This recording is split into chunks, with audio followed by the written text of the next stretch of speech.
Okay guys, I bought a grill badge kit, starter kit. It's sold by Craven Speed. So let's see what's inside it. So it comes with 4 badges, some longer screws, and a mounting plate. What it is this plate is magnetic, so it allows you to change your badges as you feel. So interestingly enough, this mounting plate is sold by Out Motoring. So I guess if you wanted to put 2 of these on, you just check out their website and see how much another one of these would cost separately. But basically what Craven Speed did is they took that and 4 of these and some longer screws and made a package out of it. So let's see where we're going to attach those onto.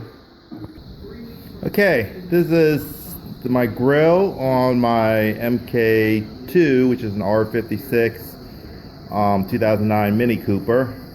So I'm going to end up putting it somewhere either on the right or left side. Let me go ahead and grab it. So basically this is it. It comes with a back plate and screws. So basically the idea is to mount it like that, so you can go ahead and put the different badges on. So for some reason I think I'm going to put it on the left side. So first thing I have to do is actually pull off the grill, and it says to go ahead and pull off this bottom one with a trim tool. So let me show you the tools I have.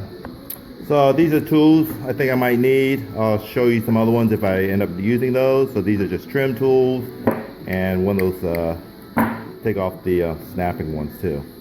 So I'm gonna go ahead and use this one to try to pop off the bottom, and then I'll show you how that bottom one is actually clipped on.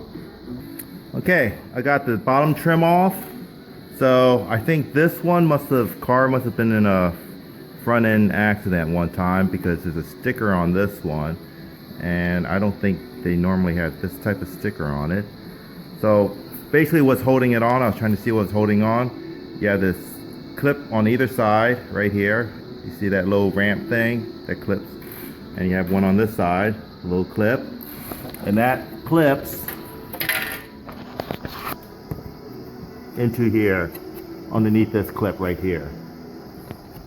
So it locks into that right there on both sides. So they tell you to pop it in, work both ends to pop it out.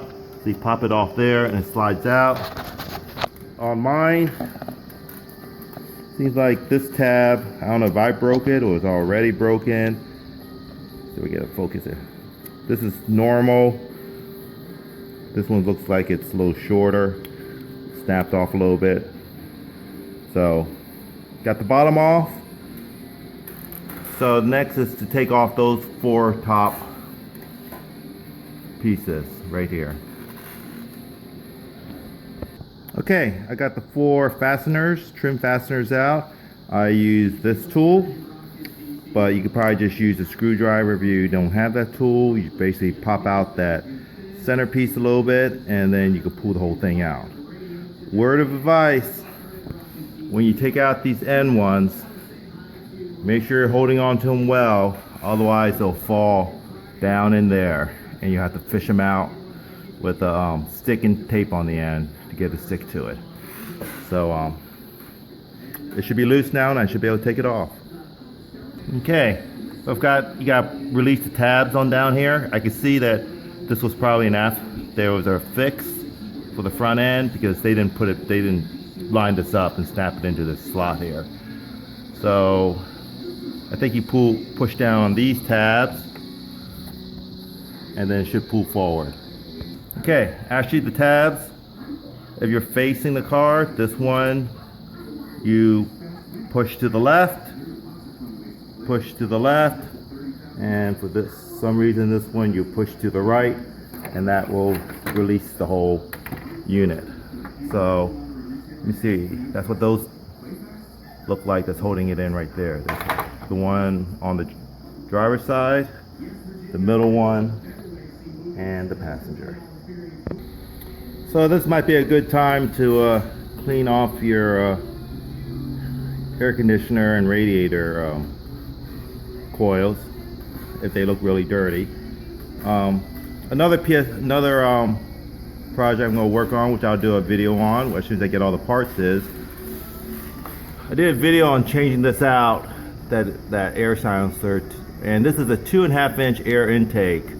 But I noticed when I was doing that, I had to reconnect this, which was in the front here, and if you do the circular area of a 2.5 inches and the circular area of this is actually smaller in the opening than that 2.5 inches for the intake.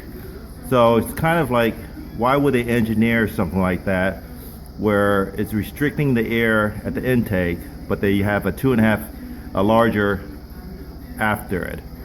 So I'm working on a way to actually make the opening, the intake, either bigger at the same size as area as the 2.5 inches, and I'll do a video on that as soon as I order some parts, and I'll do that one. But let's go back to the grill. Okay, the spacing of the screws on the back of the badge plate holder is about 1 inch between the centers of the mounts, and I'm about to drill some holes. I'm going to use a 3/16 drill bit. That should be adequate for these. I need the longer one, and I'm going to do it between this one and this one because you do have that trim, so it'll actually appear in the middle if I do it right here. Okay, I got one hole drilled from the front. The drill bit I had to use was actually a 13/64. The one I said was a little bit too small, so I went the next size up. So now what I'm going to do is I'm going to flip it over, measure 1 inch over, and drill the other hole. Okay, there are my 2 holes drilled, 1 inch apart. I drew a pilot hole first before drilling it, that way I get a better accurate measurement of 1 inch. So let me go ahead and install this. Okay, here are the 2 screws. I had to use the longer screws that came in the kit. And here's a word of advice. Actually, if you wanted your plate to be touching both of your grills where it's completely flat, then you probably need to put the holes closer toward the bottom, because that way it will go in at an angle, and drill at an angle too. But actually, when it goes in this way, the grill, the badge will actually be vertical with the ground, even though it's not touching the upper one. That's because the grill's at an angle. I was afraid that through driving, it was gonna fall off, so I did use some Loctite, some blue thread Loctite, which is temporary. That will just make sure the vibration stuff doesn't end up causing it to come off. Okay, this is what it looks like with the grill reassembled and the bottom trim put back on. Just take your time to align everything and don't force it. Make sure everything aligns when you're snapping it back together. So here are my grill badges.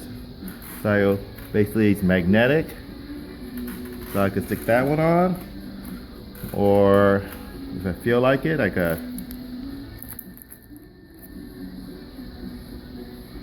put this one on,